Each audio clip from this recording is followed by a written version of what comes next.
Përshëndetje gjithëve, mirë se vini në studio lajm. Transmetimet tona të drejtë për drejta nga ora 17 dhe në orën 20 do të jemi ditën e sotme. Do ndalemi në pjesën e parë të samitit i rëndësishëm i NATO-s në Hag, një zhvillim i rëndësishëm ky pasi të gjitha vendet kanë rënë dakord që të çojnë dhe shpenzimet e tyre vjetore në 5% të buxhetit vjetor që do të kenë, do të harxojnë për mbrojtjen, për sigurinë.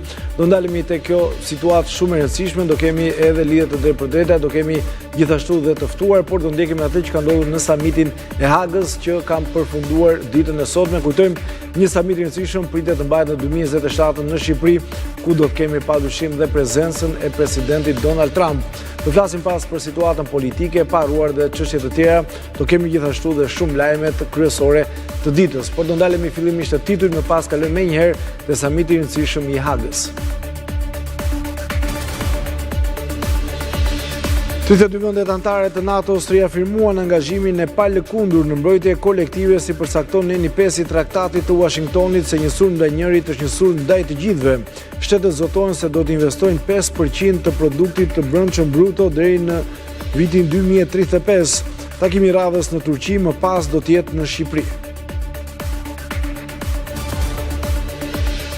SPA kërkoi nga 10 vite burgim për ish-zëvendës ministrin e shëndetësisë Rjepaj dhe biznesmenin Ester Ilizimit, që me gjykim të shkurtuar u zbret në 6 vite e 8 muaj. Me të njëjtat akuza si ata përfshirë grup kriminal, ish-ministri Beqaj vijon procesin normal të gjykimit.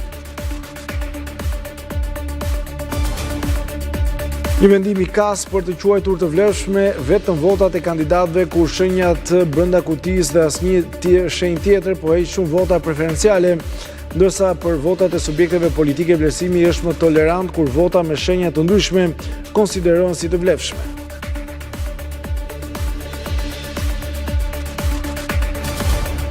Njëzet e 4 mandatet e para të dala nga zgjedhja 11 majit janë ndarë nga kryekomisioneri Celibashi, duke shënuar përfundimin total të procesit të 11 majit.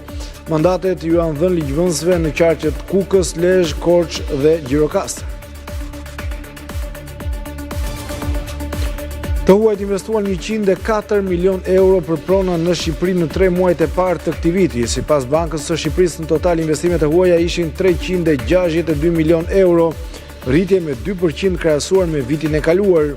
Investitorët më të mëdhenj janë nga Turqia, Holanda, Italia dhe Austria, kryesisht në blerjen e pasurive të paluajtshme. Blegtorët e fshatit Suk 1 në Roskovec po detyrohen të mbyllin stallat dhe të shesin baktin për shkak të çmimit të ulët me të cilin fabrikat u blejnë qumshtin. Sipas tyre, çmimi aktual 76 lekë për litër nuk mbulon as kostot e prodhimit. Pak ditë nga denoncimi i Report Televizion për vandalizimin e shtatoreve në Korçë, rikthehen emërtimet për 3 rilindasit, Naum Veqilhaxhi, Azdreni dhe Kristoforidi, duke u kthyer dinjitetin 3 figurave të çmuara në fushën e arsimit dhe historisë.